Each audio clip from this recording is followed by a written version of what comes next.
नीट paper फुटी प्रकरणामध्ये 11वी अटक झालेली आहे आणि विशेष म्हणजे ही अटकही विद्येचं माहेर घर असलेल्या पुण्यातून झालेली आहे। मनीषा हवालदार या संशयित आरोपी महिलेला पुण्यातून अटक करण्यात आलेली आहे। सीबीआयने ही अटक केलेली आहे। या प्रकरणामध्ये योगायोग असा आहे की आतापर्यंत अटक केलेल्या 2 महिलांची नावं मनीषा होती।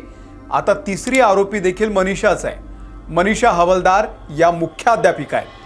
तुम्ही या सगळ्या प्रकरणाची व्याप्ती बघा। हे सगळे लोक वेल क्वालिफाईड आहेत, पण प्रवृत्ती गुन्हेगारी स्वरूपाची आहे। आणि या मनीषा हवालदार मॅडमनी अनेक विद्यार्थ्यांना शिकवलेलं आहे। इंटरेस्टिंग गोष्ट अशी आहे की पुढच्या महिन्यामध्ये त्या रिटायर होणार होत्या, पण त्यांच्या पापाचा घडा आत्ताच भरला आणि त्यांना सीबीआयने अटक केलेली आहे। आतापर्यंत केमिस्ट्रीचा पेपर प्रल्हाद कुलकर्णीनं फोडला, बायोचा पेपर मॉडर्न कॉलेजच्या मनीषा मांढरेनं फोडला। या दोघांची एजंट ब्युटिशियन मनीषा वाघमारे, तिनं तो काही एजंटच्या मार्फत विकला। आणि आता ज्या मनीषा हवालदारला अटक केलेली आहे त्यांनी फिजिक्सचा पेपर फोडलेला आहे। कसा फोडला आणि या मनीषा हवालदारची पार्श्वभूमी नेमकी काय, या सगळ्या रॅकेटचा ती कसा भाग बनलेली आहे, हे सगळं सविस्तर डिटेलमध्ये तुम्हाला पुढच्या काही मिनिटांमध्ये सांगतो। व्हिडिओ शेवटपर्यंत बघा। नमस्कार, मी अमोल किन्होळकर, आपण पाहत आहात महाराष्ट्र टाइम्स ऑनलाईन। नीट यूजी 2026 पेपर फुटी प्रकरणामध्ये केंद्रीय अन्वेषण विभागानं म्हणजे सीबीआयनं शुक्रवारी शेठ हिरालाल सराफ प्रशालेच्या मुख्याध्यापिका मनीषा संजय हवालदार, राहणार सदाशिव पेठ, पुणे 30 हिला अटक केलेली आहे। त्यांची राष्ट्रीय परीक्षा संस्थेनं म्हणजेच NTAनं भौतिकशास्त्र विषयाच्या तज्ज्ञ म्हणून नियुक्ती केलेली होती। कुंपणानं कसं शेत खाल्लंय ते तुम्ही बघा। ज्यांच्यावरती पेपर तयार करण्याची जबाबदारी होती त्यांनीच पेपर फोडलेला आहे। आता तज्ज्ञ म्हणून त्या नियुक्त असल्यानं प्रश्नपत्रिकेचा थेट ॲक्सेस त्यांच्याकडे होता।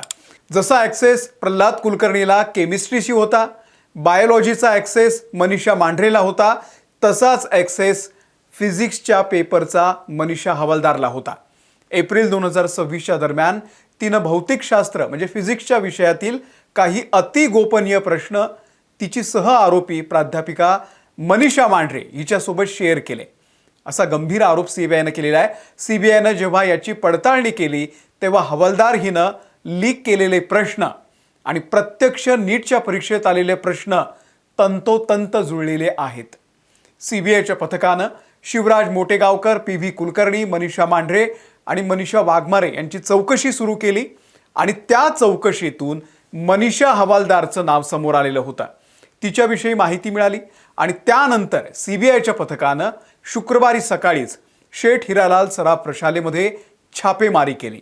हवालदार हिला ताब्यात घेऊन त्यांच्या संगणकाची हार्ड डिस्क, तिचा मोबाईल, तिचं बँक अकाउंट सगळं काही ताब्यात घेतलेलं आहे। आता चौकशी सुरू आहे आणि या चौकशीतून आणखी काही कनेक्शन समोर येऊ शकतात। आता या बाई कोण आहेत आपण ते जरा नीट समजून घ्या। मनीषा हवालदार या पुण्यातल्या शुक्रवार पेठेमध्ये राहतात। 1992 पासून भारतीय विद्या प्रसारणी सभेमध्ये त्या कामाला आहेत। 2024 पर्यंत इयत्ता 11वी आणि 12वीच्या विद्यार्थ्यांना फिजिक्सचे म्हणजे भौतिकशास्त्राचं शिक्षण त्या देत होत्या। 2024 मध्ये सेठ हिरालाल शाळेमध्ये त्यांची मुख्याध्यापिका म्हणून नियुक्ती करण्यात आली आणि येत्या काही दिवसांमध्ये म्हणजे त्या निवृत्त होणार होत्या। पण त्यापूर्वीच नीट पेपर फुटी प्रकरणामध्ये त्या मुख्य सूत्रधार असल्याचं आता समोर आलेलं आहे। त्यांच्या सेवेचा अवघा 1 महिना शिल्लक राहिलेला होता, पण त्याआधीच हा पापाचा घडा भरला। या प्रकरणामध्ये अटक करण्यात आलेली दुसरी मनीषा मांढरे हिच्याशी हवालदार यांचे जवळचे संबंध आहेत। या दोन्ही मनीषा एकमेकींना चांगल्या ओळखत होत्या आणि त्यांच्या गुप्त भेटीगाठी सुद्धा होत होत्या आणि त्याच भेटीच्या दरम्यान या पेपर फुटीचा कट शिजला। यात धक्कादायक माहिती अशी आहे की ज्या संस्थेमध्ये ही मनीषा हवालदार नोकरी करत होती त्या संस्थेला हे माहितीच नाही आहे की या मनीषा हवालदार मॅडम नीट परीक्षेसाठी पेपर सेट करतायत, NTA कमिटीवरती आहेत, हे त्यांनी भारतीय विद्या प्रसारणी सभेला कळवलंच नाही। भौतिकशास्त्र विषयातील तज्ज्ञ म्हणून त्यांनी भारतीय विद्या प्रसारणी सभेला अंधारात ठेवलं आणि परस्पर NTA मध्ये स्वतःची नेमणूक करून घेतली। त्यांनी ओळखीचा वापर करून तिथे नियुक्ती केलेली आहे। विचार करा, ही अशी लोक ओळखीच्या जोरावरती कुठे पोहोचतायत। आता त्यांची खरी पात्रता या सगळ्यातून दिसून येते की हे किती मोठे कांड करणारे लोक आहेत। संस्थेला कोणतीही नेमणूक झाल्यासंदर्भात किंवा नीट परीक्षा पेपर सेट करत असल्याची माहिती त्यांनी दिलेली नव्हती. रिटायरमेंट जवळ आलेली आहे, त्यामुळे वेगवेगळी कारणं सांगून त्या रजा घ्यायच्या आणि NTA कामं करायच्या. आता ही माहिती या सगळ्या चौकशीतून समोर आलेली आहे. आता ज्यांच्या ओळखीनं या NTA वरती काम करत होत्या, तिथे त्यांची नियुक्ती झाली, त्यांनाही खरं तर पकडलं पाहिजे, त्यांचे राजकीय कनेक्शन बाहेर काढले पाहिजे. तोपर्यंत हे लोक सुधारणार नाहीत. नीट पेपर फुटी प्रकरणामध्ये शेठ हिरालाल सराफ प्रशालेची मुख्याध्यापिका मनीषा हवालदार हिचं नाव समोर आल्यानंतर विद्या प्रसारणी सभेनं हवालदारवरती निलंबनाची कारवाई केली आणि पुढच्या चौकशीसाठी समिती स्थापन करण्यात आल्याची माहिती दिलेली आहे. संस्थेनं या संदर्भामध्ये एक निवेदन प्रसिद्ध केलेलं आहे आणि त्यामध्ये म्हटलेलं आहे, आमची 103 वर्षांची परंपरा आहे विद्या प्रसारणी सभेची. आम्ही नेहमीच गुणवत्तापूर्ण शिक्षण दिलेलं आहे आणि अशा प्रकारच्या गैरकृत्याला संस्थेचा कोणताही पाठिंबा नाही आहे. या प्रकरणाशी संस्था किंवा शाळेचा कोणताही संबंध नाही आहे. संबंधित शिक्षिकेच्या वैयक्तिक कृतीसाठी संस्थेला जबाबदार धरू नका. निरपराध शिक्षक, कर्मचारी आणि विद्यार्थ्यांची बदनामी होणार नाही अशी अपेक्षा देखील संस्थेच्या वतीनं करण्यात आलेली आहे आणि ती काही चुकीची नाही आहे. पुण्यातली ही 5वी अटक आहे आणि खूप जुन्या संस्थांशी जोडलेल्या प्राध्यापकांची, शिक्षकांची नावं या प्रकरणामध्ये आहेत. ही लिंक कशी लागत गेली हे सुद्धा मी तुम्हाला थोडक्यात सांगतो. पहिली अटक पुण्यातून झाली मनीषा वाघमारेची. तिचं ब्युटी पार्लर आहे. तिच्या चौकशीतून प्राध्यापक प्रल्हाद कुलकर्णी याचं नाव समोर आलं. त्यानं केमिस्ट्रीचा पेपर फोडला. प्रल्हाद कुलकर्णीच्या चौकशीतून मॉडर्न कॉलेजची शिक्षिका जी बायोलॉजी शिकवत होती मनीषा मांढरे, तिचं नाव समोर आलं.